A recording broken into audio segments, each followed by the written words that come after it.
मेरे प्रिय नौजवान साथियों, नमस्कार। स्टडी 91 पर आप सभी का बहुत बहुत स्वागत है। दोस्तों, आज हम बात करने वाले हैं भारतीय राज्य व्यवस्था में एक बहुत ही शानदार आयाम पर, जिसका नाम है मौलिक अधिकार, फंडामेंटल्स राइट्स। जी हाँ दोस्तों, फंडामेंटल राइट्स पर आज हम लोग शुरुआत करेंगे। इससे पहले नागरिकता से संबंधित हमने बातें की। समस्त बच्चे जो जी हाँ दोस्तों हमारे साथ जुड़े हुए हैं, नो डाउट्स, बहुत ही अच्छा और प्यारा कमेंट्स किया। आप सभी का बहुत बहुत आभार व्यक्त है। जी हाँ दोस्तों, आपसे जुड़ाव रख करके मेरा जीवन धन्य हुआ और साथ ही साथ आपका प्यार भी इतना अच्छा है कि आगे बना रहे, बरकरार रहे और आप अपनी सफलता को जरूर प्राप्त करें। आइए दोस्तों, कहते हैं क्या है, मैं एक छोटी सी बात जानकारी देना चाहता हूं दोस्तों, जिससे भी आप ज्ञान प्राप्त करें। मुझसे ही नहीं, चाहे मम्मी पापा हों, चाहे भाई हों, दीदी हों, ठीक है, या कोई समस्त टीचर है, पहले उससे आप मित्रवत व्यवहार पर आइए। ठीक है, मित्रवत व्यवहार में मतलब ऐसा आइए कि दोस्तों उसकी बातें हमें समझ में आना चाहिए। ठीक है, उससे घुल मिल जाइए, ऐसा कि पसंद बना लीजिए कि ये हमारे पसंद हैं। तो याद रखिएगा दोस्तों, फिर उनकी हर एक बातें आपको प्रिय लगने लगेंगी और जब प्रिय लगने लगेंगी तो याद रखिए फिर वही सारी चीज़ें आपको अच्छी लगने लगेंगी और समझ में भी आने लगेंगी। हम लोगों ने भी शिक्षा प्राप्त किया जब दिल्ली में। जी हाँ दोस्तों, एक 900 बच्चे, 1000 बच्चों के बीच में बैठता था और समस्त टीचरों से मित्रवत व्यवहार रखा था, तभी आज दोस्तों मैं आपके सामने यह सारा व्यक्त कर पा रहा हूँ। तो आइए दोस्तों, देखते हैं मौलिक अधिकार से संबंधित कुछ महत्वपूर्ण बातें। देखिए दोस्तों, अगर हम मौलिक अधिकार की बात करें, किसकी? मौलिक अधिकार की।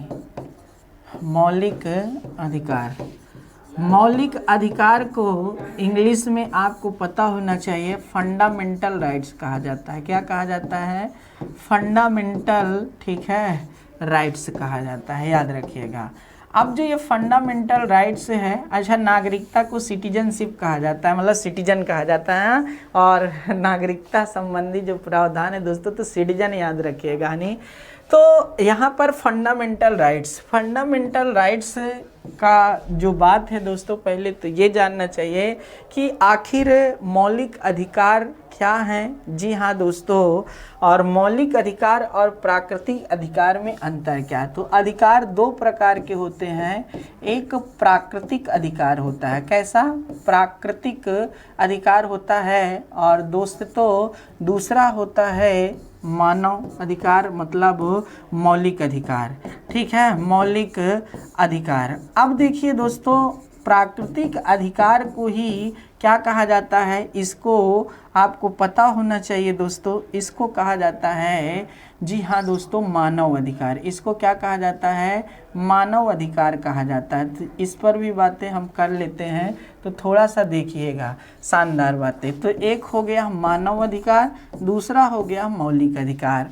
मानव अधिकार और मौलिक अधिकार में अंतर क्या है? ठीक है, मानव अधिकार और मौलिक अधिकार में अंतर क्या है? तो मानव अधिकार वह अधिकार होते हैं, मानव अधिकार वह अधिकार होते हैं जो शिशु को जन्म मिलते ही, याद रखिएगा, जो बच्चा वो जन्म जैसे ही लेगा, जन्म लेते ही उसे वह अधिकार प्राप्त हो जाते हैं।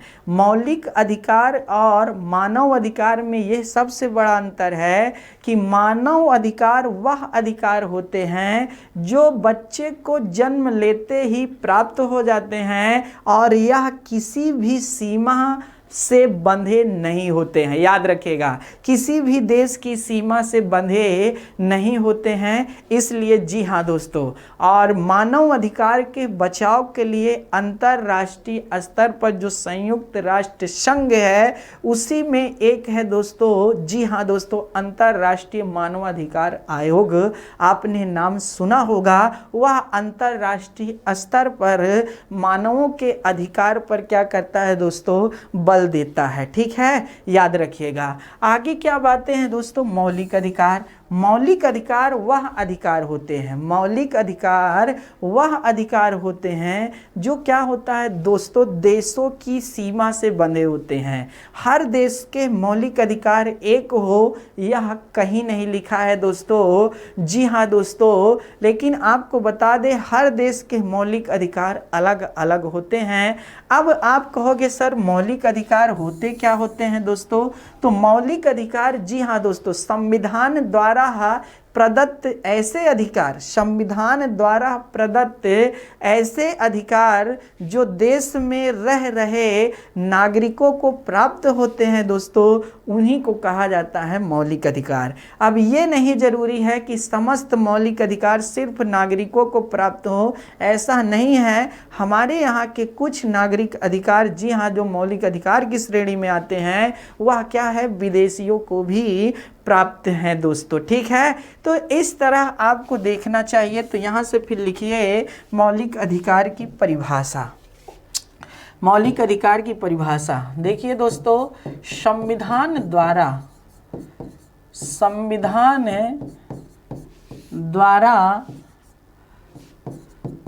प्रदत्त ऐसे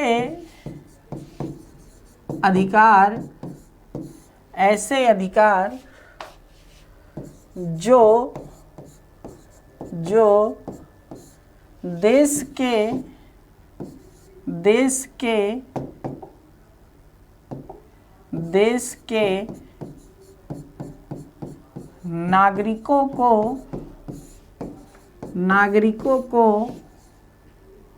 देश के नागरिकों को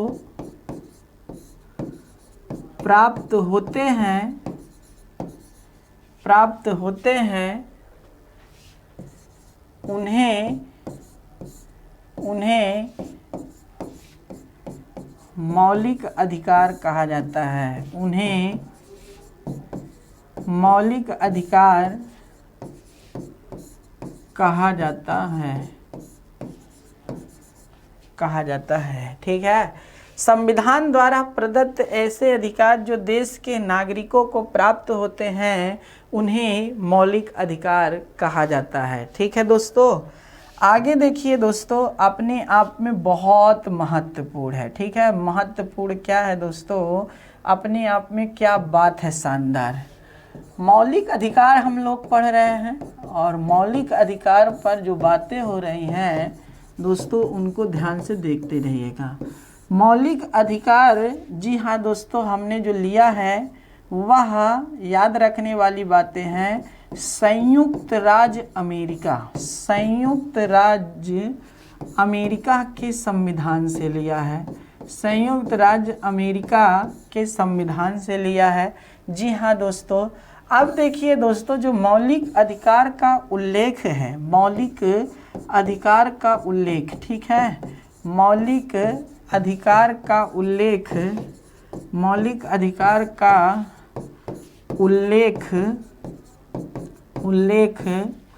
भारतीय संविधान के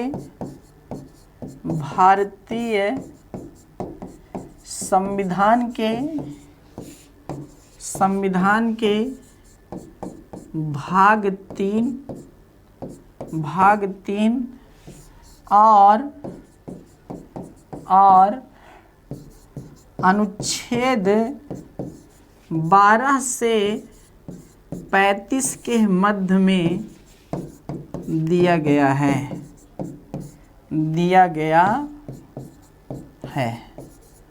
ठीक है, दिया गया है। तो देखिए दोस्तों, मौलिक अधिकार संयुक्त राज्य अमेरिका से लिया गया है, भारतीय संविधान में स्वीकार किया है। मौलिक अधिकार का उल्लेख भारतीय संविधान के भाग 3 में है और इसका जो उल्लेख है वो भारतीय संविधान में अनुच्छेद 12 से 35 के मध्य में दिया गया है। किसके? अनुच्छेद 12 से 35 के मध्य में दिया गया है। अब देखिए दोस्तों, भारतीय संविधान का जो भाग 3 है ना, भाग 3 को क्या कहा जाता है? तो दोस्तों आपको पता होना चाहिए, भाग 3 को मैग्ना कार्टा कहा जाता है। क्या कहा जाता है? मैग्ना कार्टा कहा जाता है। मैग्ना कार्टा क्यों कहा जाता है दोस्तों? क्योंकि यह अधिकार की बात करता है। क्यों कहा जाता है? क्योंकि यह अधिकार की बात करता है। अब अधिकार की बात से लेकर क्या है, ध्यान समझिए। मैग्ना कार्टा जो आता है वह ब्रिटेन से आता है। कहाँ से आता है? ब्रिटेन से आता है।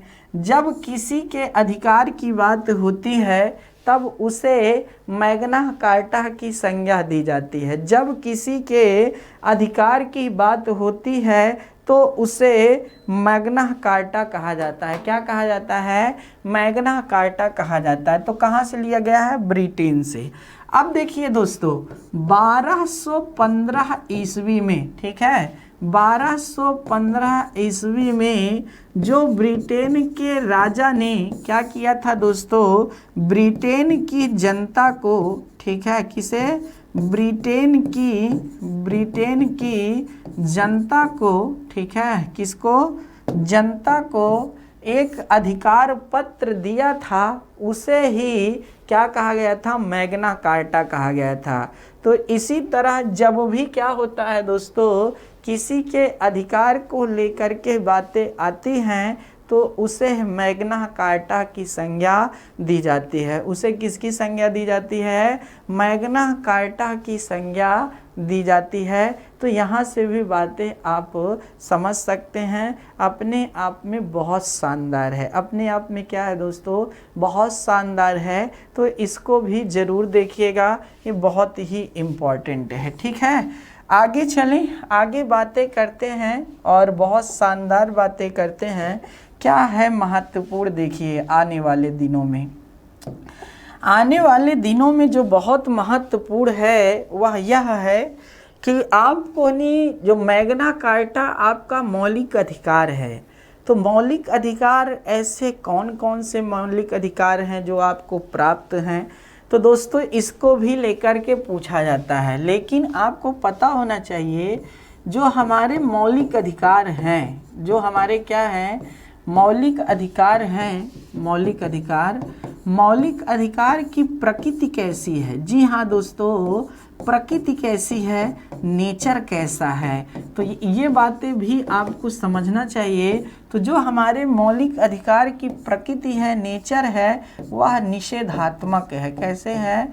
निषेधात्मक है। कहने का मतलब दोस्तों राज्य को रोक लगाती है। जी हाँ, मौलिक अधिकार पर जब भी कोई, जी हाँ दोस्तों, राज्य अधिकार से हटकर बात करती है तो उस पर क्या होता है दोस्तों, यह रोक लगा देती है। उस पर क्या होता है, यह रोक लगाती है। तो इस तरह जो इसकी प्रकृति है, इसका नेचर है, वह कैसा है? तो निषेधात्मक है दोस्तों, याद रखिएगा। ये प्रश्न आने वाले दिनों में बन सकता है, आने वाले दिनों में क्या कर सकता है, बन सकता है। तो इस तरह आप लोग अच्छे से इसको समझ सकते हैं। आगे आइए दोस्तों, मौलिक अधिकार पर जो बात की जा रही है, तो दोस्तों मूल संविधान में, यहाँ से देखते जाइएगा, मूल संविधान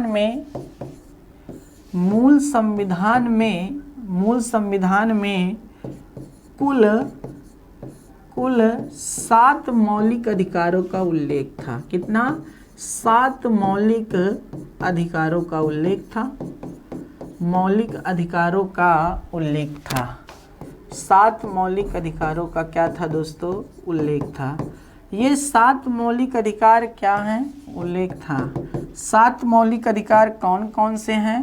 तो देख लीजिए दोस्तों, फर्स्ट मौलिक अधिकार की अगर हम बात करें तो मौलिक अधिकार नंबर 1 क्या है? मौलिक अधिकार नंबर 1, जी हाँ दोस्तों, समानता का अधिकार। कौन सा अधिकार? समानता का अधिकार। ठीक है, समानता का अधिकार। दूसरा क्या है दोस्तों? दूसरा है स्वतंत्रता का अधिकार। स्वतंत्रता का अधिकार। तीसरा जो है दोस्तों वह क्या है? शोषण के विरुद्ध अधिकार। शोषण के विरुद्ध अधिकार। चौथा जो है दोस्तों वह क्या है? समानता का अधिकार हो गया, स्वतंत्रता का अधिकार हो गया, शोषण के विरुद्ध अधिकार हो गया, फिर अगला है चौथा धार्मिक स्वतंत्रता का अधिकार, धार्मिक स्वतंत्रता, ठीक है, स्वतंत्रता का अधिकार, धार्मिक स्वतंत्रता का अधिकार। पांचवा जो हो गया दोस्तों वह क्या हो गया, पांचवा हो गया, जी हाँ, संस्कृति एवं, ठीक है, संस्कृति एवं शिक्षा संबंधी अधिकार, एवं शिक्षा संबंधी अधिकार, संस्कृति एवं शिक्षा संबंधित अधिकार, संबंधी भी लिखा रहता है, अधिकार। छठवा हो गया दोस्तों संपत्ति का अधिकार, क्रम भी याद कर लीजिएगा, संपत्ति का अधिकार, कभी क्रम से पूछे तो इसको नोट करते रहिएगा।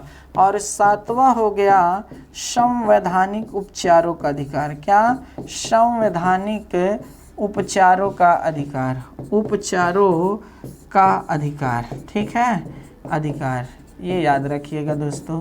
तो ये कुल 7 मौलिक अधिकार थे, ये क्या हैं, कुल 7 मौलिक अधिकार थे, अब नहीं हैं। तो क्या हुआ है वो देखेंगे बाद में, पहले जानिए समानता का अधिकार का उल्लेख जो है वह अनुच्छेद, ठीक है ना दोस्तों, अनुच्छेद 14 से 18 के मध्य में है।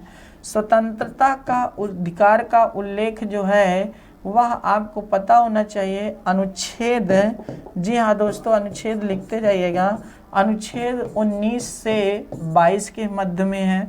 शोषण का जो विरुद्ध अधिकार है उसका उल्लेख अनुच्छेद 23 से लेकर के 24 में है। धार्मिक स्वतंत्रता का अधिकार जो है वह अनुच्छेद 25 से 28 के मध्य में है। संस्कृत एवं शिक्षा संबंधी जो अधिकार है, ठीक है, शिक्षा संबंधी है, यहाँ संबंधित मत लिखना, संबंधी है, शिक्षा संबंधी अधिकार वह अनुच्छेद 29 से 30 में है, ठीक है। संपत्ति का अधिकार का उल्लेख अनुच्छेद 31 में है और जो संवैधानिक उपचारों का उल्लेख है वह अनुच्छेद 32 में है। तो दोस्तों अगर प्रश्न कभी ऐसे बन जाए, क्या बन जाए, आप समझ रहे हैं मैं क्या कहना चाहता हूँ, जो मौलिक अधिकार में, जी हाँ दोस्तों, 7 प्रकार के मौलिक अधिकार दिए थे मूल संविधान में, उनसे संबंधित कुल कितने अनुच्छेद हैं। तो दोस्तों आप जानते हैं कि वर्तमान में, जी हाँ, संपत्ति के अधिकार को तो निकाल दिया गया है, तो अनुच्छेद 31 तो गायब हो गया है। अब अगर पूछता है कि कुल मौलिक अधिकार जो 12 से 35 दिया गया है, कितना, 12 से 35 दिया गया है, इसमें कुल कितने ऐसे मौलिक अधिकार हैं, जी हाँ दोस्तों, जिनसे अनुच्छेद संबंधित है, टोटल, ठीक है। तो टोटल जो मौलिक अधिकार 12 से 35 में दिया गया, इससे कुल अनुच्छेद कितना है, तो अनुच्छेद 24 हैं। कितने हैं, अनुच्छेद 24 हैं जो इनसे संबंधित हैं। चलिए भाई गिन लेते हैं, ठीक है। गिनने के लिए अलग स्लाइड पर चलिए, पहले गिनते हैं। तो अनुच्छेद 12 हुआ, ठीक है, 13 हुआ, 14 हुआ, 15 हुआ, 16 हुआ, 17 हुआ, 18 हुआ, 19 हुआ, 20 हुआ, 21 हुआ, 22 हुआ, ठीक है, 23 हुआ, 24 हुआ, 25 हुआ, ठीक है, 25, 26, 27, 28, 29, 30, 32, 33, 34 और 35। ये याद रखिएगा दोस्त, इतने अनुच्छेद बनते हैं आपके। खैर अनुच्छेद 31 भी है, लेकिन पहले देख लेते हैं। 1 2 3 4 5 6 7 8 9 10 11 12 13 14 15 16 17 18 19 20 21 22 23, ठीक है, 23 ये हुआ। और अनुच्छेद 31 ए और 31 सी अगर देखा जाए तो इस समय अगर जो बनते हैं 31 को लेकर के, ठीक है, 31 को लेकर के तो 24 अनुच्छेद आते हैं, और अगर 31 को हटा दिया जाए तो 23 अनुच्छेद आते हैं। मतलब 23 अनुच्छेद इससे क्या है दोस्तों, सीधा सीधा संबंध रखते हैं। ठीक है, ये तो हो गया कहाँ से, 12 से 35। लेकिन जो 6 से याद रखिएगा, समानता के अधिकार से स्टार्ट होता है और संवैधानिक उपचार में जाकर समाप्त होता है। तो दोस्तों 3 इधर के और 2 इधर के, 23 में से 5 निकाल दीजिए तो 18 अनुच्छेद ऐसे हैं जो दिए गए अर्थात 6 मौलिक अधिकार हैं उनसे संबंध रखते हैं। आने वाले दिनों में प्रश्न कुछ भी बन सकता है, ऐसा नहीं कि नहीं बन सकता है, कोई भी आपसे कुछ भी पूछ सकता है। तो इसलिए इसके लिए भी तैयार रहिए। अगर आप नहीं तैयार रहते हैं तो आप एकदम समझ लीजिए अपने आप को कमज़ोर हैं। हर तरह से सोचिए, जितना आप सोच सकते हैं। एग्जामिनर कितने तरीक़ों से प्रश्न बना सकता है, आप एग्जामिनर जितने तरीक़ों से प्रश्न बना सकता है उन सब की बातों को सोच लीजिए। जितना सोच लेंगे ना उतना ही मज़ेदार होगा। याद रखिएगा, जितना सोच लेंगे ना उतनी ही मज़ेदार वाली बातें होंगी। तो इस तरह आपने देखा कि यह पूरा पार्ट कितना शानदार रहा है ना, यह पूरा पार्ट कितना शानदार रहा है अपने आप में। तो यहाँ से भी बातें समझना चाहिए। आइए देखें, आज तक आप लोगों ने यही सुना है कि संपत्ति के अधिकार को मौलिक अधिकार से निकालकर क्यों कानूनी अधिकार में रखा गया है। आज उसका भी निदान हम दे ही देते हैं, क्योंकि बार बार ज़िंदगी में कन्फ्यूजन रहे ये नहीं है। तो अब इस समय संपत्ति के अधिकार नहीं रह गया है, समाप्त हो गया है। तो जो वर्तमान में मौलिक अधिकार हैं वह 6 ही हैं। ठीक है, आइए देख लेते हैं। वर्तमान में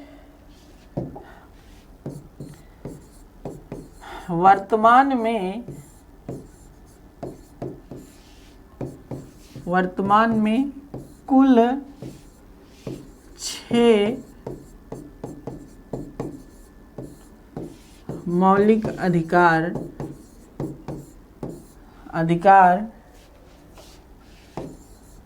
भारतीय नागरिकों को प्राप्त हैं।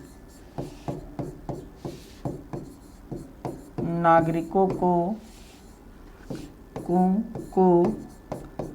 प्राप्त है। ठीक, 6 मौलिक अधिकार क्या हैं दोस्तों, वर्तमान में प्राप्त हैं। चलिए, ये 6 मौलिक अधिकार क्या हैं दोस्तों, भारतीय नागरिकों को प्राप्त हैं, आप अच्छी तरह से जानते हैं। अब जो सबसे बड़ी बात है, जी हाँ दोस्तों, 44वां संविधान संशोधन। 44वां संविधान संशोधन होता है, संविधान संशोधन होता है। कब होता है ये संशोधन, तो 1978 में होता है। 44वां संविधान संशोधन जो 1978 में होता है, इसके द्वारा क्या होता है, इसके द्वारा आपको बता दे, 44वें संविधान संशोधन 1978 के द्वारा जो सबसे महत्वपूर्ण बातें निकल करके आती हैं, यह मोरारजी देसाई की सरकार में होता है। किसके, मोरारजी देसाई जब हमारे देश के क्या थे दोस्तों, प्रधानमंत्री थे, तो उन्हीं के समय में हुआ। 44वें संविधान संशोधन के तहत ही जो संपत्ति का अधिकार था, मौलिक अधिकार में जो आता था, संपत्ति का अधिकार मौलिक अधिकार में जो आता था, उसको क्या किया जाता है दोस्तों, निकाला जाता है। ठीक है, और निकाल करके कहाँ ले जाया जाता है, कानूनी अधिकार बनाया जाता है। कानूनी अधिकार बनाया जाता है और इसको दिया जाता है स्थान अनुच्छेद, ठीक है ना भैया, 300A में स्थान दिया जाता है। 300A कहिए, 300 का कहिए। तो जब भी क्या है, कभी भी किसी भी अनुच्छेद के तहत अगर कैपिटल ABCD या फिर काखा गाघा लिखा हो तो आप समझ जाइएगा कि यह संशोधन के द्वारा ही जुड़ा हुआ पार्ट है। अब सबसे बड़ी बात समझिए जो आज तक नहीं समझे। सबसे बड़ी बात यह है कि आखिर संपत्ति के अधिकार को कानूनी अधिकार के दायरे में क्यों ले जाया गया। सबसे बड़ा प्रश्न तो यही था ना। अगर मौलिक अधिकार में था तो मौलिक अधिकार में रहने देते, इसको हटाए क्यों, इसको हटाए क्यों, ये सबसे बड़ी बात आती है निकल करके। तो आइए दोस्तों समझिए। अगर आपको याद हो तो हमने 9वीं अनुसूची बताई थी। कौन बताई थी? 9वीं अनुसूची। ठीक है, 9वीं अनुसूची कब आई थी दोस्तों, किससे संबंधित थी? तो भूमि से संबंधित थी ना। भूमि, जी हाँ दोस्तों, जो भूमि संबंधी कानून आया था, याद रखिएगा नहीं दोस्तों, उसको लेकर के आई थी ना, याद रखिएगा। तो भूमि सुधार कानून जो आया था उसी को लेकर के नहीं। तो भूमि सुधार कानून, अब ये कानून था क्या, ध्यान समझिए। जब यह क्या है, भूमि सुधार कानून राज्यों में लागू होता है, जब क्या होता है, राज्यों में लागू होता है दोस्तों, तो राज्य क्या होता है, जो बड़े मतलब जमीन, मतलब जिनके पास जमीनें हैं, जिनके पास क्या है, बहुत बड़ी बड़ी भूमि है, तो भूमि मालिकों का जो आवश्यकता से अधिक भूमि रखते थे, भूमि मालिक, याद रखिएगा, उनका क्या हुआ, भूमि को ले लेकर के कानून बना करके, जी हाँ दोस्तों, जिनके पास जमीन नहीं थी उनमें क्या करने लगे, वितरित करने लगे। चलिए दोस्तों, जब वितरित करने लगे भूमि को, तो भूमि का मालिक कौन था दोस्तों, जो मालिक था, जब उसकी जमीन जाने लगी, अभी आप ही की है, अगर आपने घर बनवाया है और आकर के, जी हाँ दोस्तों, कोई कानून आए कि आपका घर अब चला जाएगा, अब नहीं, और उसका, जी हाँ दोस्तों, आपको खामियाजा, मतलब एक तरह से खामियाजा ना ही भुगतना नहीं, मतलब यहाँ पर एक तरह से क्या है, जो उसका मतलब एक तरह से धन है, वह धन आपको नहीं प्राप्त होगा, तो आप कितना ज़्यादा दिक्कत में आएंगे कि बोले बताइए, हम ये संपत्ति को बनाते बनाते पूरा जीवन लगा दिए और अचानक से चली गई, तो आप कुछ भी करने के लिए तैयार हो जाएंगे ना। तो उसी तरह जब इनके पास बहुत ज़्यादा भूमि थी दोस्तों, और ये जाने लगी, और ये किसके अधिकार में आ रही थी, यह आ रही थी मौलिक अधिकार में। किस में आ रही थी? मौलिक अधिकार में आ रही थी।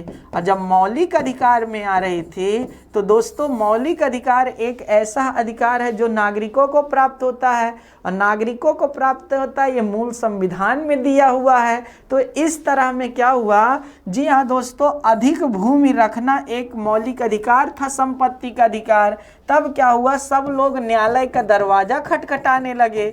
जब न्यायालय का दरवाजा खटखटाने लगे तो पूरे भारत में हाहाकार मची। जब पूरे भारत में हाहाकार मची तो प्रथम संविधान संशोधन होता है, 9वीं अनुसूची बनती है कि इसके खिलाफ न्यायालय में चुनौती नहीं दी जा सकती है। लेकिन समस्या का निदान नहीं हो पा रहा था। समस्या का निदान इसलिए नहीं हो पा रहा था क्योंकि संपत्ति का अधिकार एक मौलिक अधिकार था। तो इसलिए सब लोग सोच रहे थे कि मेरा मौलिक अधिकार है, जितनी संपत्ति मैं बना सकूं उतना बना ले जाऊं। जी हाँ दोस्तों, और वितरित नहीं, मैं दूंगा नहीं किसी को नहीं। तो इस तरह में क्या होता है दोस्तों, जो संपत्ति का अधिकार मौलिक अधिकार था, कहाँ है भाई, इसको हटा दिया जाए तो समस्या मिल जाएगी। जी हाँ दोस्तों, तब क्या हुआ, मौलिक अधिकार, जो संपत्ति का अधिकार मौलिक अधिकार था, उसको क्या किया गया, 44वें संविधान संशोधन 1978 के द्वारा जी मौलिक अधिकार की श्रेणी से कानूनी अधिकार में लाया गया। मौलिक अधिकार की श्रेणी से कहाँ लाया गया, कानूनी अधिकार में लाया गया। अब जो कानूनी अधिकार होता है और जो मौलिक अधिकार होता है, इन दोनों में अंतर क्या है। जो कानूनी अधिकार होता है और जो मौलिक अधिकार होता है, इन दोनों में अंतर क्या होता है। तो दोस्तों जब याद रखिएगा, मौलिक अधिकार का अगर किसी भी प्रकार से हनन होता है, मौलिक अधिकार का अगर किसी भी प्रकार से हनन होता है या जी हाँ दोस्तों कटौती होती है, तब सुप्रीम कोर्ट और हाई कोर्ट दोनों बचाव के लिए सामने आते हैं। अगर नहीं आते हैं तो दोस्तों आप भी अनुच्छेद 32 के तहत न्यायालय में अपील कर सकते हैं, और नहीं तो सुप्रीम कोर्ट और हाई कोर्ट आपके बचाव के लिए सामने नजर आएगी। लेकिन अगर संपत्ति का अधिकार कभी जाता है दोस्तों, जो कानूनी अधिकार है, तो कानूनी अधिकार का अगर हनन होता है तो आप जी हाँ दोस्तों एक तरह से पुलिस स्टेशन जा सकते हैं, हाई कोर्ट जा सकते हैं, न्यायालय जा सकते हैं, लेकिन इस मामले में आपके ना तो सुप्रीम कोर्ट बचाव के लिए आएगी और ना ही हाई कोर्ट बचाव के लिए सामने। कहने का मतलब जो हाई कोर्ट और सुप्रीम कोर्ट याचिका जारी करते हैं, जिसे रिट्स कहा जाता है, वह जारी वह नहीं करेंगे। तो इस तरह दोस्तों यह है कानूनी अधिकार और साथ ही साथ मौलिक अधिकार में थोड़ी बारीकियां कम, मतलब अंतर जिसे कहा जाता है। अब बातें आपको समझ में आ गई होंगी, बहुत अच्छी तरीके से आ गई होंगी। तो अब वर्तमान में कुल कितने 6 ही मौलिक अधिकार हैं, अब आप समझ गए होंगे। आइए चलिए दोस्तों, अब हम एक एक करके नहीं बातें करते हैं जो बहुत शानदार हैं। पहले हम ये देख लेते हैं कि अनुच्छेद 12 में क्या दिया गया है, अनुच्छेद 13 में क्या दिया गया है, और इसको मौलिक अधिकार में तो रखा गया है, लेकिन जो 6 मौलिक अधिकार प्राप्त हैं उनसे दूर रखा गया है। तो आइए समझते हैं अब अनुच्छेद 12 से 35 की कहानी। ठीक है, अनुच्छेद 12 से 35 की कहानी बनती है। यहाँ से अब देखिए कहानी स्टार्ट होती है। आगे देखिए दोस्तों, नंबर 1 अनुच्छेद 12। अनुच्छेद 12 क्या कहता है? ठीक है, अनुच्छेद 12 क्या कहता है, इस पर विशेषकर ध्यान दिया जाए।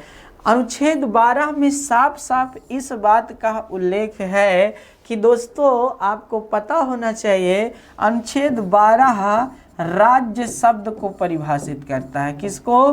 राज्य शब्द को परिभाषित करता है, परिभाषित करता है, परिभाषित करता है। कौन? अनुच्छेद 12 किसको करता है? राज्य शब्द को परिभाषित करता है। अब देखिए दोस्तों, राज्य का मतलब क्या? तो राज्य का मतलब यहाँ से ये है, जी हाँ दोस्तों, हमने राज्य के 4 तत्व भी बताए थे। क्या? राज्य के 4 तत्व भी बताए थे, और आपको अगर याद हो तो बहुत बहुत धन्यवाद। राज्य के 4 तत्व में क्या बताया था? भूभाग बताया था। क्या बताया था? भूभाग बताया था। याद रखिएगा दोस्तों, भूभाग बताया था, फिर आपकी जनसंख्या बताया था। ठीक है, फिर आपका याद रखना सरकार बताया था, और फिर आपका याद रखना संप्रभुता बताया था। तो ये 4 लक्षण मिल करके, मतलब 4 तत्व मिल करके ही राज्य का निर्माण करते हैं। किसका निर्माण करते हैं? राज्य का निर्माण करते हैं। ठीक है, राज्य का निर्माण करते हैं। अब देखिए दोस्तों, जो राज्य शब्द को परिभाषित करता है, ठीक है, राज्य शब्द को परिभाषित क्या करता है दोस्तों? तो सीधा सीधा, जी हाँ, न्यायालय क्या कहता है दोस्तों? वह समस्त भाग, वह समस्त भाग, वह समस्त संस्थाएं जो क्या है दोस्तों, सरकार से प्रत्यक्ष या अप्रत्यक्ष रूप से जुड़ी हुई हैं, वह सभी क्या है? अर्थात राज्य हैं। ठीक है, वह समस्त संस्थाएं, ठीक है, वह समस्त संस्थाएं, ठीक है, संस्थाएं जो राज्य से प्रत्यक्ष या अप्रत्यक्ष रूप से,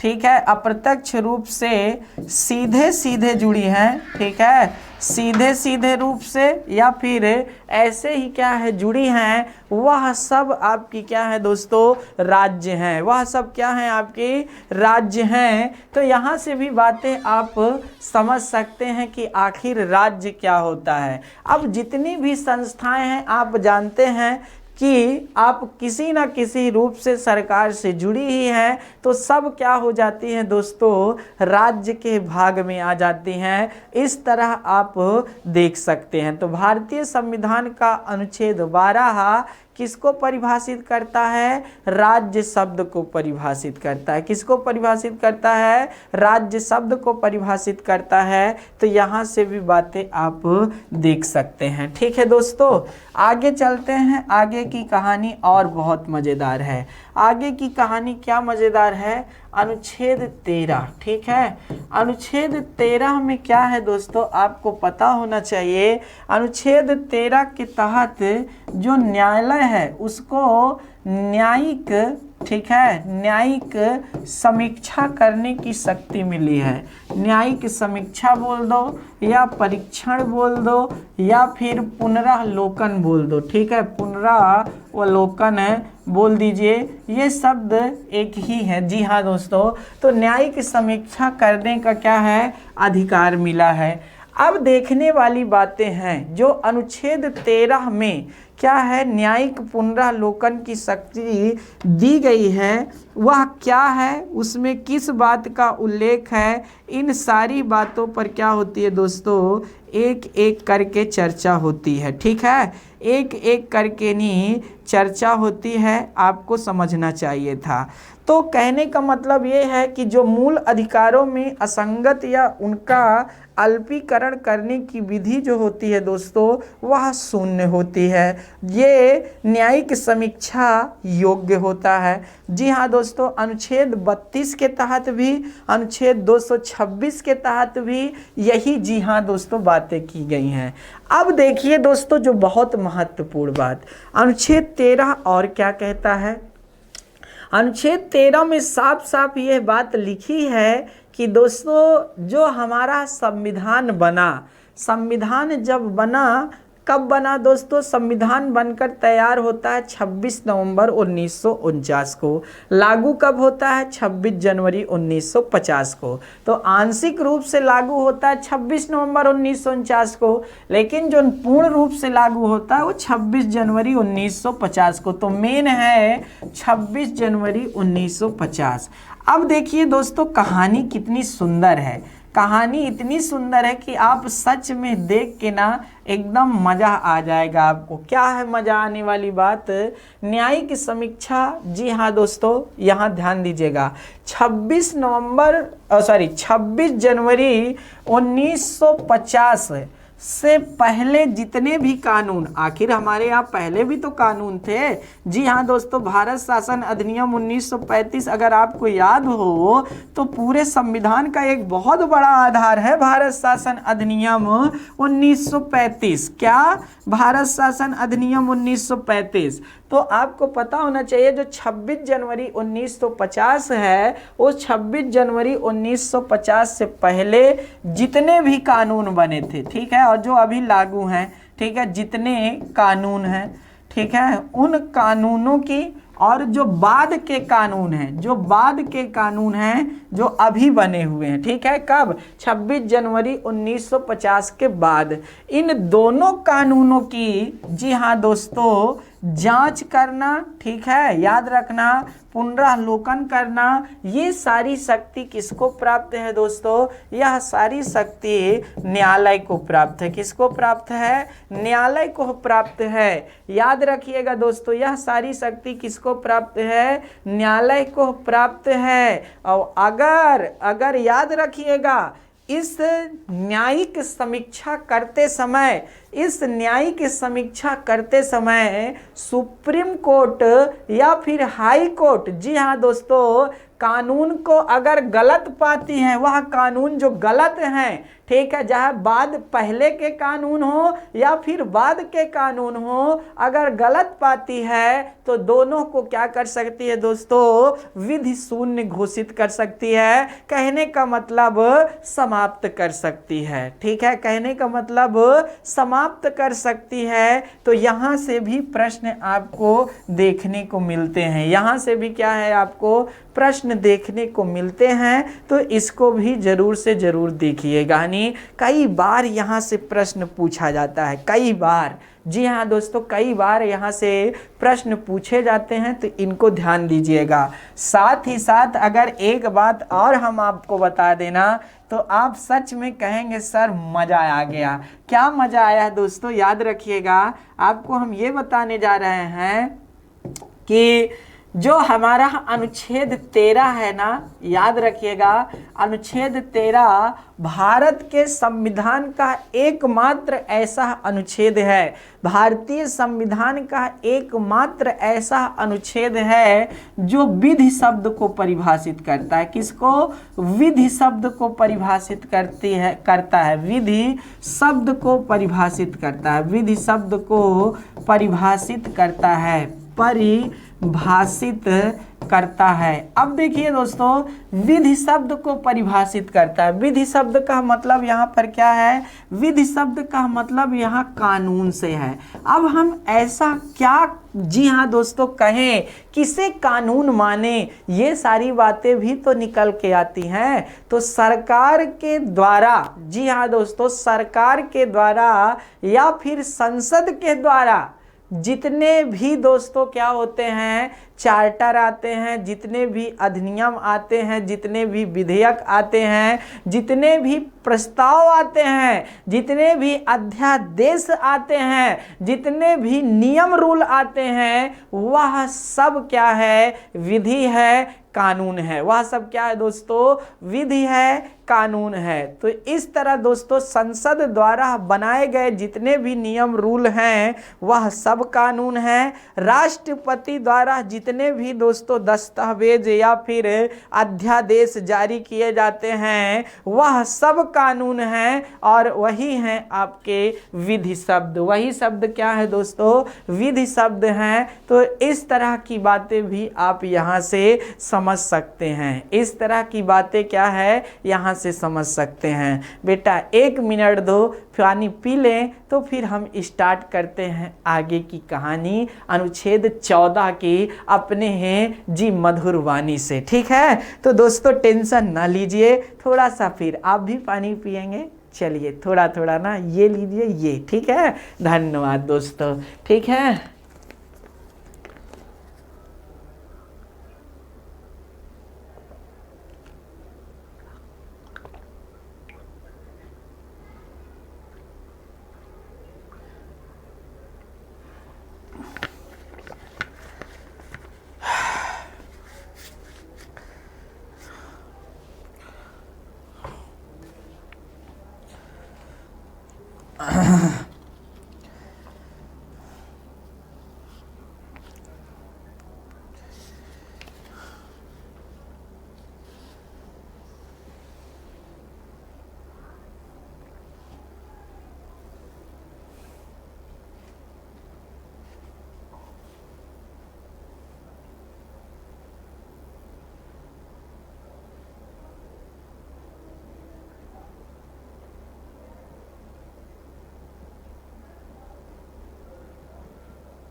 आइए दोस्तों, अब हम लोग स्टार्ट करने वाले हैं। जी हाँ दोस्तों, पहला मौलिक अधिकार। जी हाँ दोस्तों, पहला मौलिक अधिकार।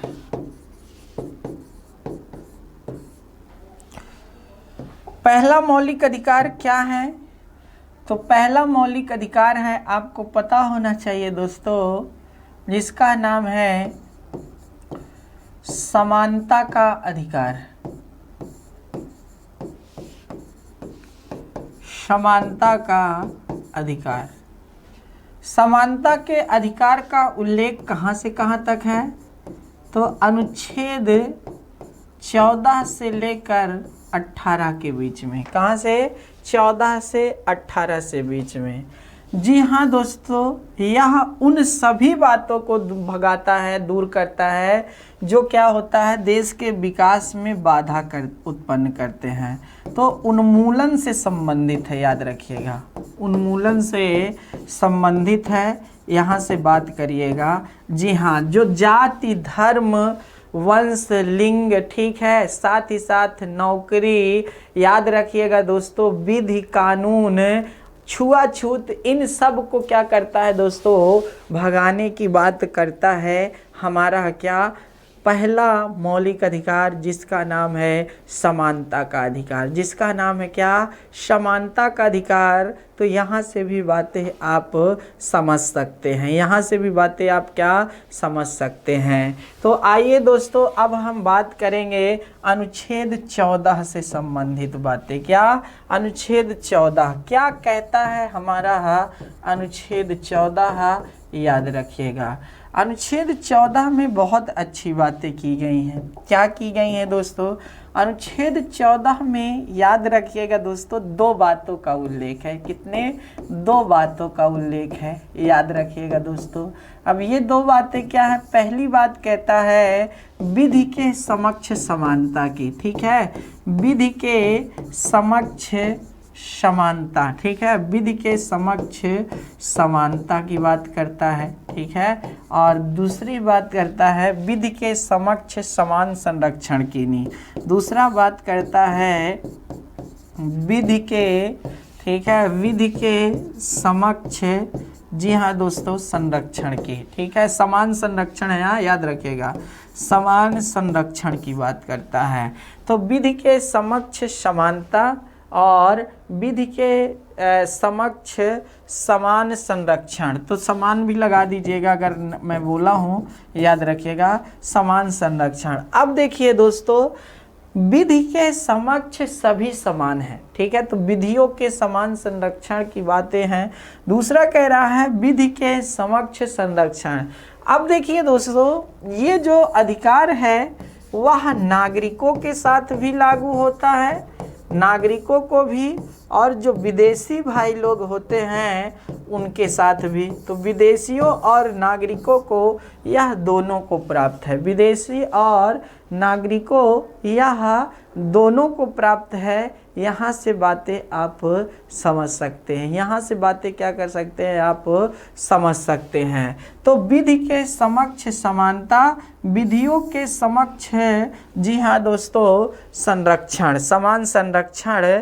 तो देखिएगा दोस्तों, विधि के समक्ष समानता का मतलब यहाँ पर क्या है कि जो भी लोग हैं, ठीक है, वह कानून की दृष्टि में बराबर होंगे, चाहे जो भी हो दोस्तों, याद रखना, कानून की दृष्टि में बराबर है, चाहे वह किसी भी धर्म के हो, किसी भी जाति के हो, किसी भी भाषा को बोलने वाले हों, किसी भी लिंग को हो, याद रखिएगा दोस्तों, कानून की दृष्टि से सब लोग क्या हैं, बराबर हैं, कानून की दृष्टि से क्या हैं, सब लोग बराबर हैं। और सभी के कानूनों का क्या है दोस्तों, समान संरक्षण किया जाएगा। कहने का मतलब, जितना कानून का अधिकार आपको प्राप्त है उतने कानून का अधिकार हमें भी प्राप्त है, इस तरह की बातें भी हैं, तो यहाँ से भी ध्यान दीजिएगा। अब देखिए दोस्तों, जो विधि के समक्ष समानता है, इसको कहाँ से लिया गया है, तो इसे ब्रिटेन के संविधान से स्वीकार किया गया है। विधि के समक्ष समानता ब्रिटेन के संविधान से लिया गया है, जबकि विधियों का समान संरक्षण कहाँ से लिया गया है, तो यह यूएसए के संविधान से लिया गया है, संयुक्त राज्य अमेरिका के संविधान से लिया गया है।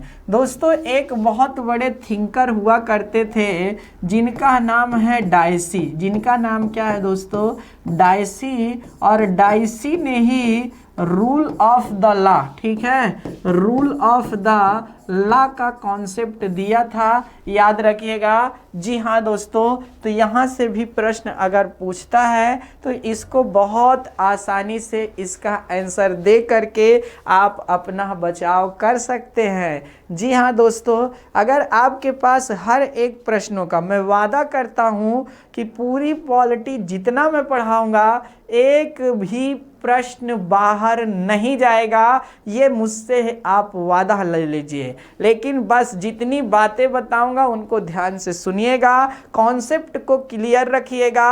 अगर आप कॉन्सेप्ट क्लियर नहीं रखेंगे तो फिर उसमें मेरा कोई दोस्तों याद रखिएगा। और दूसरी सबसे बड़ी बात है, करंट के मुद्दे से हमेशा हमेशा जुड़े रहिएगा दोस्तों। अगर आप करंट के मुद्दे से नहीं जुड़े रहेंगे तब प्रश्न बाहर चले जाते हैं और फिर आप मेरे ऊपर आरोप लगाएंगे।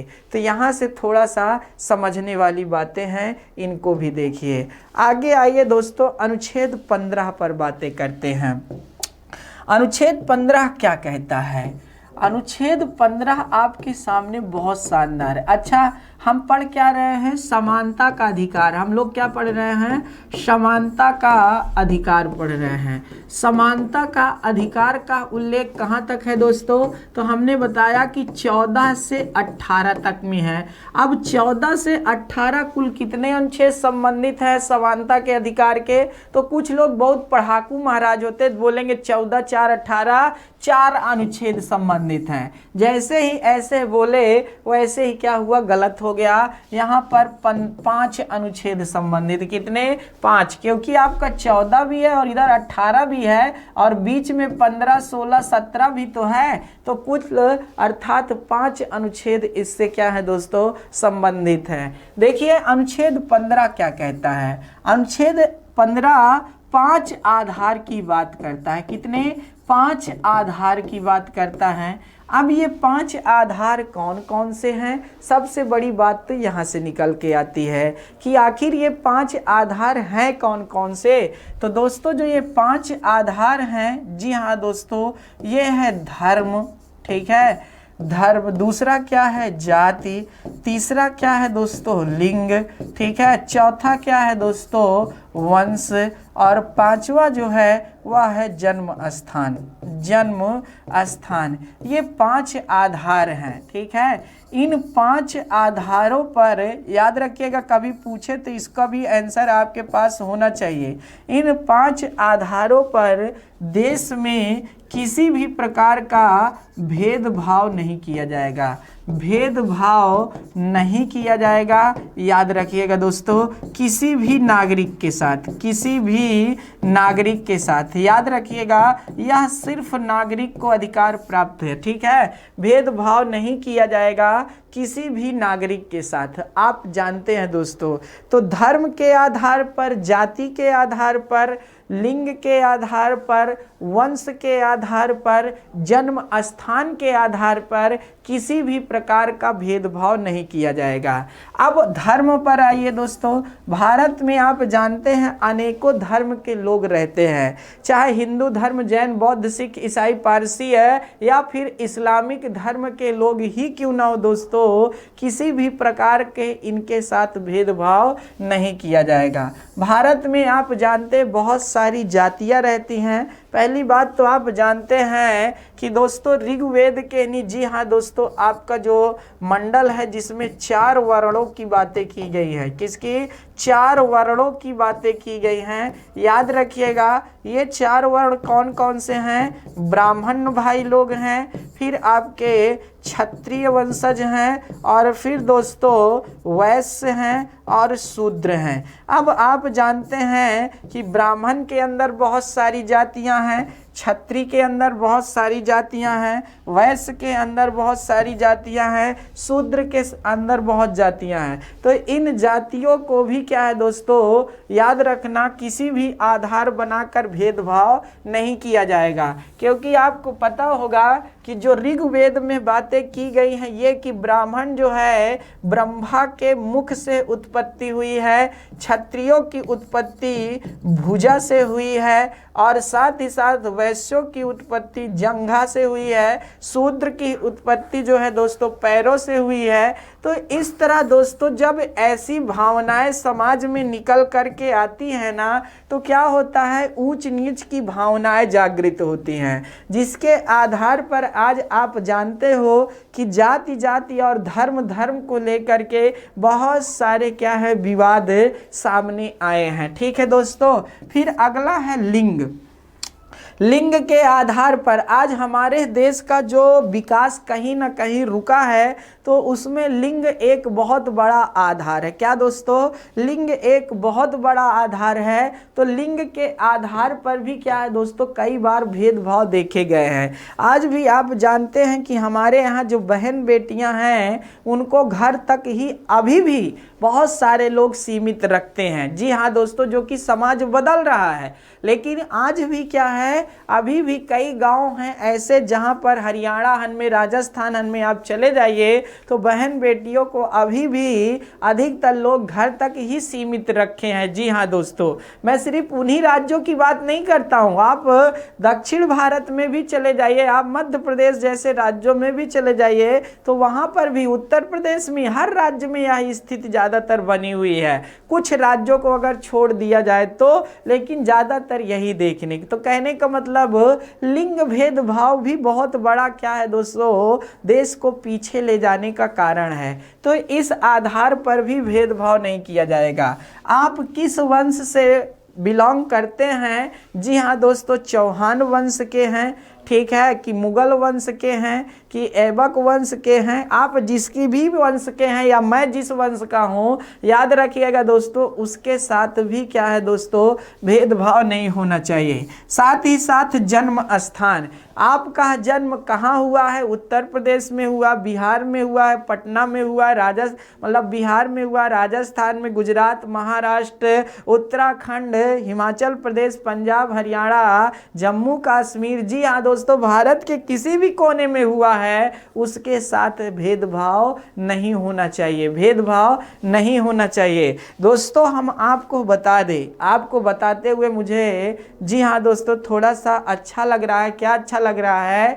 कि जैसे अभी आपने देखा होगा कि भारत शासन अधिनियम, जी हाँ दोस्तों, को छोड़ दिया जाए तो अभी एक आया था नागरिकता संशोधन अधिनियम 2019, जिसे CAA के नाम से भी जाना जाता है। तो दोस्तों आपने देखा होगा जब देश के अंदर बहुत बड़ी आवाज उठी थी और दिल्ली में लगातार महीनों तक लोग धरने पर बैठे रहे दोस्तों, तो उस समय यही बातें की जा रही थी कि हमारा देश धर्मनिरपेक्ष देश है, और दूसरी बात यह है कि हमारे देश के, जी हाँ दोस्तों, भारतीय संविधान में मौलिक अधिकार 14 और जो 15 हैं, कहने का मतलब समानता के अधिकार से संबंधित है। यहाँ पर सीधा सीधा कहा गया है कानून की दृष्टि से सब बराबर होंगे, और अनुच्छेद 15 तो यहाँ तक की बात करता है कि दोस्तों धर्म के आधार पर देश के अंदर किसी भी प्रकार का भेदभाव नहीं किया जाएगा। तो अब सरकार ने जवाब दिया कि हम देश के अंदर जो मौलिक अधिकार आप 15 की बात कर रहे हैं, वह सिर्फ देश के नागरिकों को प्राप्त है। किसको प्राप्त है? देश के नागरिकों को प्राप्त है, और देश के एक भी मुस्लिम भाइयों के साथ मैंने कोई भी भेदभाव नहीं किया है। जी हाँ दोस्तों, इसलिए सुप्रीम कोर्ट भी चुप मार कर बैठ गई। आपको समझना चाहिए था, यहां से भी बातें निकल करके आती हैं। तो ये सारा प्रोसेस है दोस्तों, याद रखिए। जितने भी धार्मिक स्थल है, जितने भी धार्मिक स्थल है, जैसे मंदिर है, मंदिर सबके लिए खुले रहेंगे, जाहिर सी बात है दोस्तों। फिर आपके तालाब बावड़िया हैं जो, वह सबके लिए खुले रहेंगे। जी हाँ दोस्तों, जो खेल के मैदान है वह सबके लिए खुले रहेंगे, यहाँ पर किसी भी प्रकार का भेदभाव नहीं होगा। स्नान घाट है वह सबके लिए खुले होंगे। तो ऐसे करने की बातें हैं दोस्तों, जो धर्म को लेकर के बातें की जाती हैं। साथ ही साथ दोस्तों हमारे यहाँ आपको पता होना चाहिए, आरक्षण जैसी भी व्यवस्था नजर आती है। किसकी? आरक्षण जैसी भेदभाव की व्यवस्था भी नजर आती है। लेकिन दोस्तों आपको पता होना चाहिए था कि जो सामाजिक वर्ग में ने, जी हाँ दोस्तों, कमजोर हैं, उनको क्या है आरक्षण सरकार दे सकती है, ये बातें आप ध्यान दीजिएगा, जानना चाहिए। तो जब हम आपको अनुच्छेद 16 पढ़ाएंगे तो वहां पर आरक्षण की हम बात करेंगे दोस्तों, टेंशन ना लीजिएगा। जी हाँ, उस पर भी बातें हम एक एक करके करेंगे। तो अगला पार्ट जो हमारा आने वाला है वो अनुच्छेद 16 से स्टार्ट होगा। 16, 17, 18 इधर हम बात करेंगे। फिर उसके बाद आप कहानी, जी हाँ दोस्तों, अगला मौलिक अधिकार शुरू होगा। तो बहुत बड़ा यह सेशन है, अपने आप को एकदम मजबूती के साथ रखिए क्योंकि आगे बहुत शानदार मजा आने वाली बातें हैं। हमारे पिटारे में बहुत सारे शब्द रखे हुए हैं आपके लिए, बस आप जी हाँ तैयार होकर के बैठिए क्योंकि बहुत मजा आने वाला है। तो दोस्तों आज हमको यहीं पर दे दीजिए इजाजत, फिर हम मिलेंगे अगले सेशन में, नहीं मतलब अगला क्लास लेकर के मौलिक अधिकार के अन्य दूसरे पार्ट में, जहां पर हम चर्चाएं एक एक करके और करेंगे। तो दोस्तों बहुत बहुत धन्यवाद, आप सब ने इतना देर तक मेरा साथ दिया। आगे भी दोस्तों अपना विचार, अपना प्यार कमेंट्स के माध्यम से जरूर दीजिएगा। तो आज यहीं पर दे दीजिए इजाजत, बहुत बहुत धन्यवाद, जय हिंद।